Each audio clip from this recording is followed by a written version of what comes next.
Hello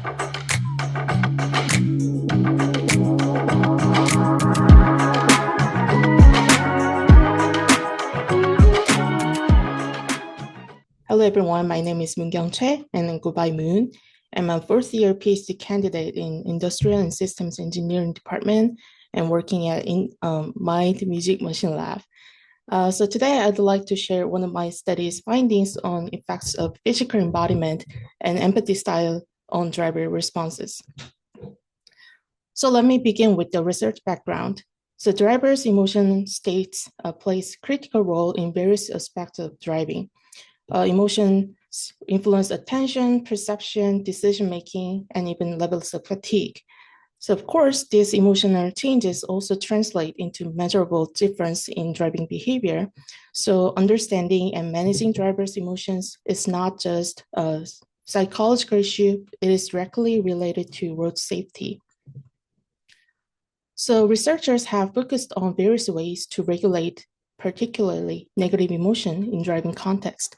One of the most widely studied approaches has been to test different regulation strategies based on emotion regulation theory by J.J. Gross. And however, this well-established theory does not explicitly consider the effects of empathy as a regulatory mechanism. So in this research, we consider empathy as a potential intervention method.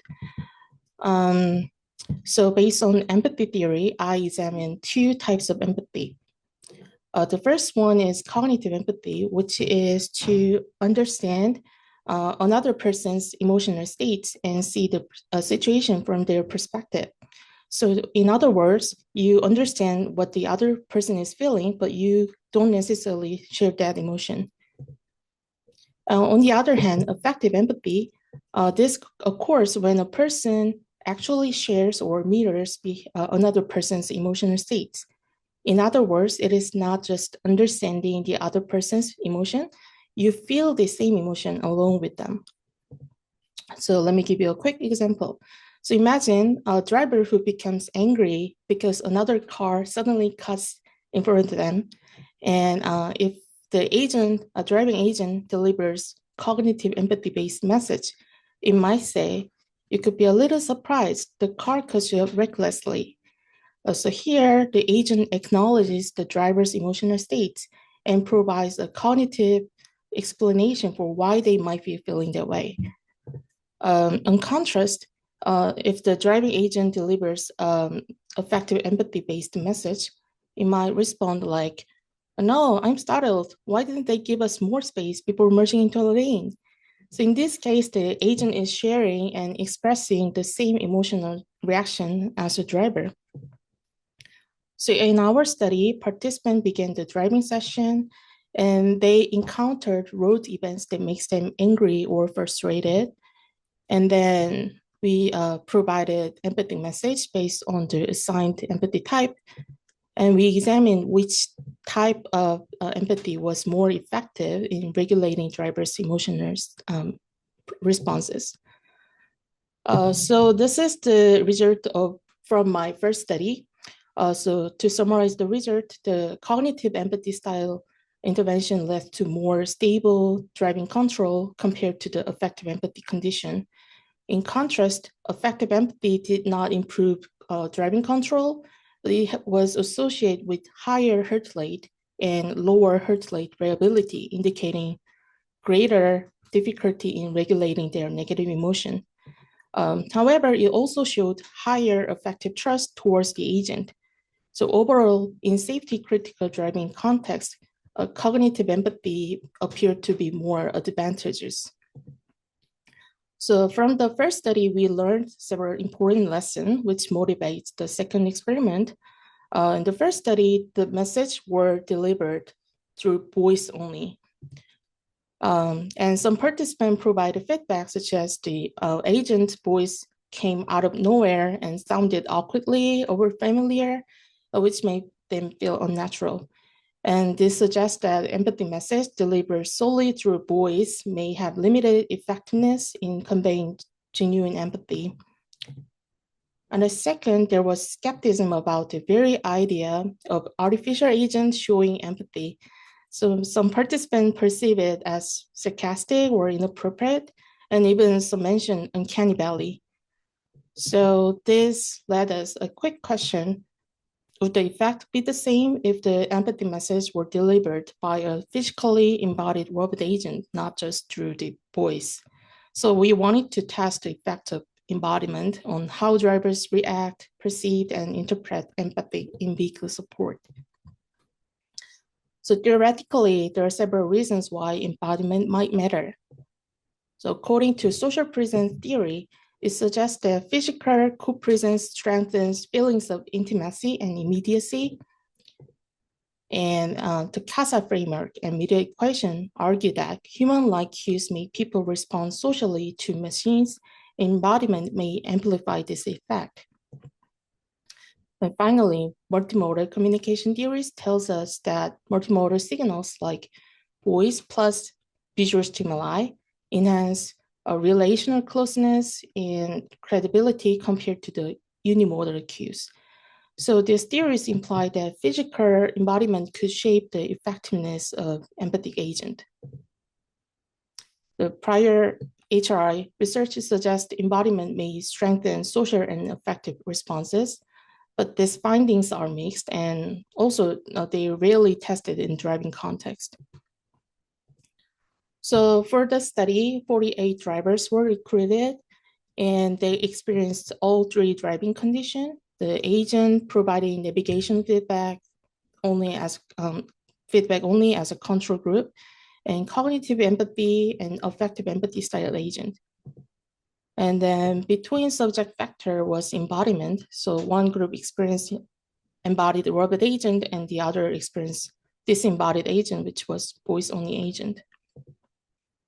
So we measured emotional states, driving performance related measures, and physiological metrics, and subjective perception, including trust and workload. And we used driving simulator. And as you can see here, we put the robot next to the driver. And agent voice was recorded using 11 Labs text-to-speech function. And for the robot, we used Now Robot, and we used Shimmer 3 GSR sensor to collect physiological data. So participants experienced 5 road events for each driving session, and there was 3 types of situation. The first one is dangerous situation, such as there was jaywalker, sudden lane change, or a car hits the brake suddenly in front of you. And the second is when there is time-limited related situations, such as traffic congestion.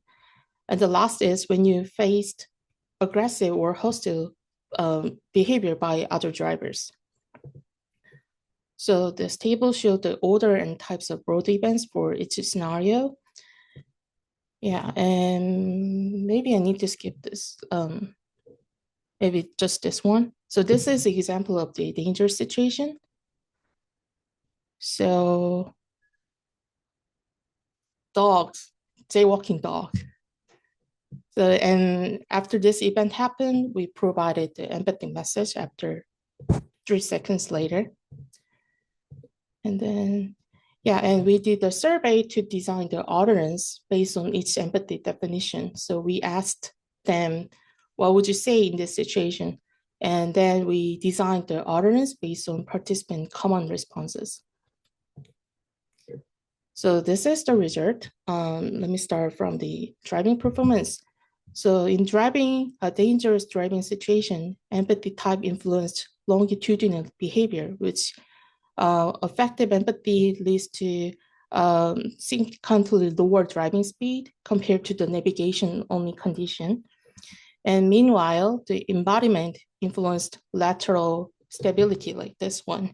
And then drivers interacting with the robot agent showed significantly more stable lateral control than those interacting with the voice agent.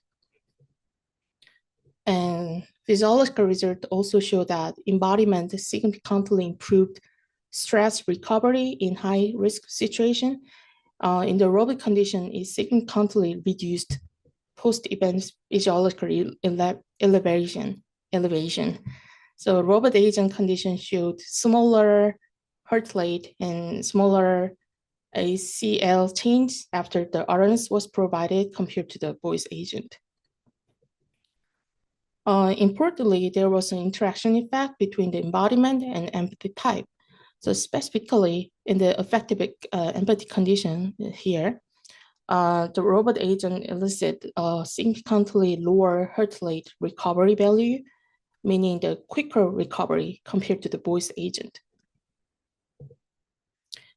And for workload across all NASA-TLX subscales, the robot condition consistently showed lower perceived workload than the voice condition. In addition, subjective performance rating were also higher in the robot condition. And empathy communication significantly increased perceived warmth, intimacy, and likability, particularly in the embodied robot condition. And these effects were strongest in the affective empathy condition. And however, at the same time, affective empathy was also rated more annoying compared to the navigation-only control condition. However, the social gain came with a trade-off. Affective empathy reduced perceived safety and increased annoyance, while navigation-only and cognitive styles were rated higher in functional trust and reliability. So while affective empathy enhanced social appeal, it also carries a higher risk of being perceived as irritating. So overall, our findings suggest that the effects of empathy are strongly shaped by embodiment, and the embodied agent leads to more stable lateral control during driving and facilitates faster recovery in both heart rate and skin conductance after critical events. And interestingly, we also observed a significant interaction effect in the physiological data. So affective empathy leads to faster physiological recovery, but only when it was delivered by the embodied robot agent. So this suggests that physical co-presence may activate social buffering mechanisms under stress. So key takeaway from the research is that empathy appears to regulate emotion more effectively when it is delivered by a physically present, socially grounded agent. So in other words, empathy might work better when it feels socially real. So here we observed a clear warmth safety trade-off. So affective empathy increased perceived warmth, intimacy, social presence, likability, while also reduced perceived safety and higher annoyance. And cognitive empathy showed more balanced position between the two. So in other words, in safety critical contexts like driving, warmth and competence do not necessarily align. And then also from a design perspective, this suggests that empathic systems should adopt to context, embodiment, and user needs rather than just relying on a fixed strategy. Okay, yeah, thank you very much.